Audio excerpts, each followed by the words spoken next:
Okay guys, so tapos na yung remap natin. Medyo na-shock lang kami dun sa motor na to. So kitang-kita nyo naman fresh na fresh. Pero ito yung nakakagulat dyan. Paano ba to? Ayan guys, ayan. Thank you bro. Ayan. Kasama natin yung may-ari ng Motomon. So ayan guys, nakakagulat. Odo, kita nyo may kasamang alikabok. 2.7 kilometers. Yan ang mileage niya.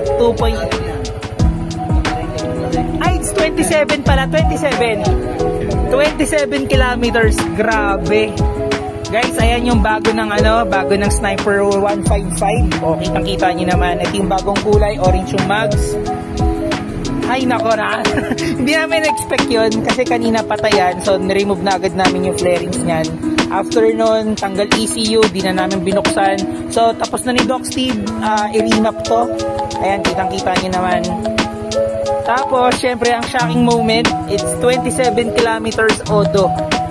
May gulay. Steve, nice, 27 kilometers. Alright, so, yun na yun. This is it. Bye.